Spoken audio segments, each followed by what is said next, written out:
Ayahanda dan Bunda pendidik PAUD di seluruh Indonesia, salam sehat dan terus semangat. Izinkan saya Endang Andayani, Kepala TK 101 Kota Jambi, untuk sharing tentang proyek penguatan profil pelajar Pancasila atau P5. Untuk melaksanakan P5 tentunya perlu perencanaan. Berikut adalah alur perencanaan P5. Yang pertama adalah membentuk tim fasilitator. Yang kedua, mengidentifikasi tingkat kesiapan satuan.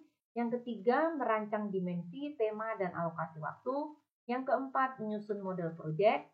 Yang kelima, merancang strategi pelaporan hasil proyek. Berikut adalah desain P5. A. Perencanaan, B. Pelaksanaan, C. Evaluasi. Namun kali ini saya hanya berfokus untuk sharing tentang perencanaan. Perencanaan P5 yang telah dilakukan di TK Saferius adalah sebagai berikut. Yang pertama, melakukan rapat pembentukan tim fasilitator. Tim fasilitator yang telah dibentuk terdiri dari satu, ketua yayasan, itu bertindak sebagai penasehat. Kemudian kepala sekolah sebagai penanggung jawab, wakil kepala sekolah sebagai ketua atau koordinator, kemudian sekretaris itu satu orang guru, bendahara satu orang guru, kemudian fasilitator 2 orang guru terdiri dari satu fasilitator TKA dan satu fasilitator TKB. Kemudian seksi humas itu 2 orang guru dan 1 orang tua murid.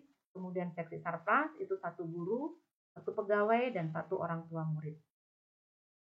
Selanjutnya tim yang telah terpilih kemudian di-SK-kan dengan SK yang dikeluarkan oleh sekolah, ditandatangani oleh kepala sekolah.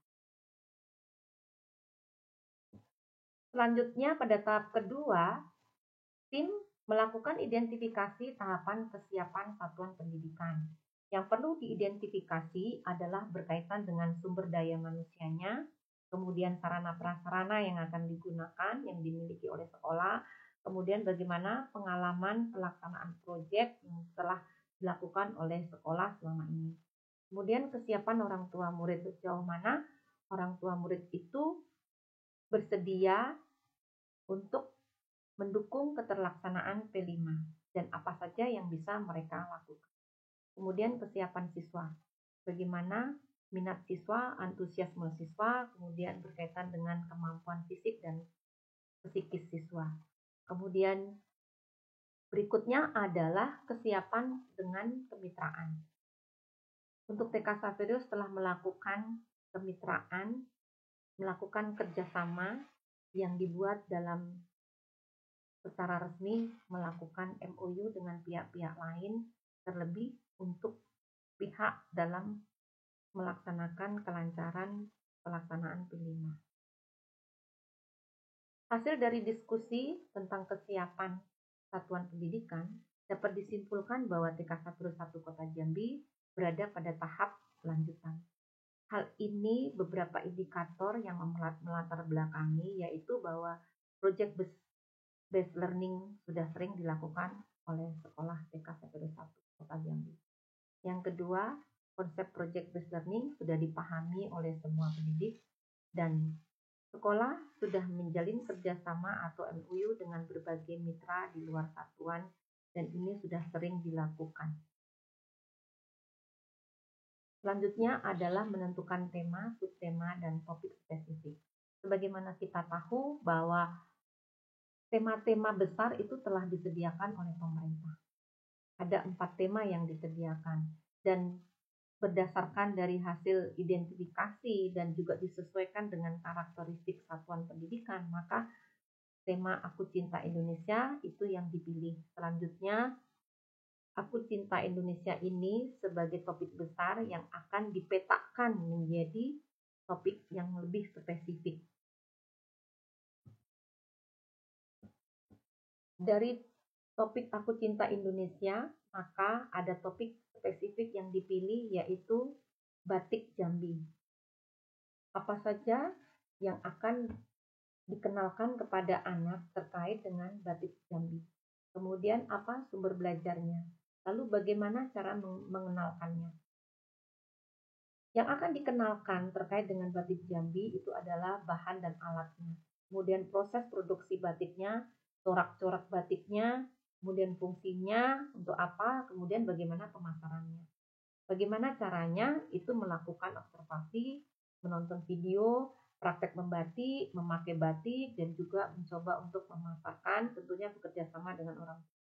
Dan apa sumber belajar untuk memperkenalkan itu, yaitu menggunakan video, gambar, kain batik, dan lain sebagainya.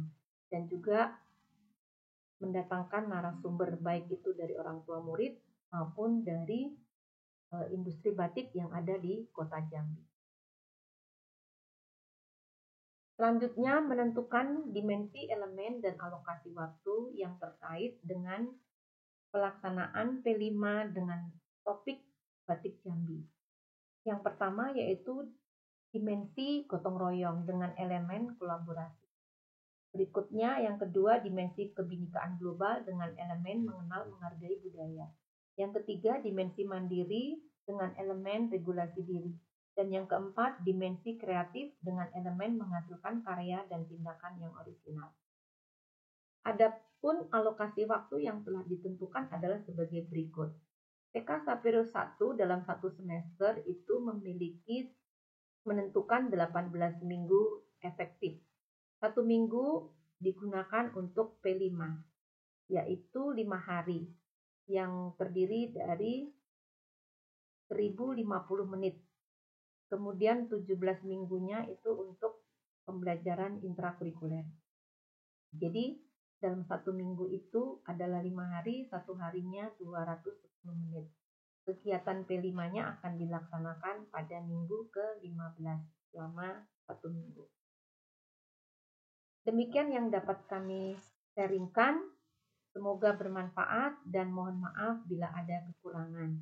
Selanjutnya mohon tanggapan dan juga masukan dari ayahanda dan bunda yang ada di seluruh Indonesia.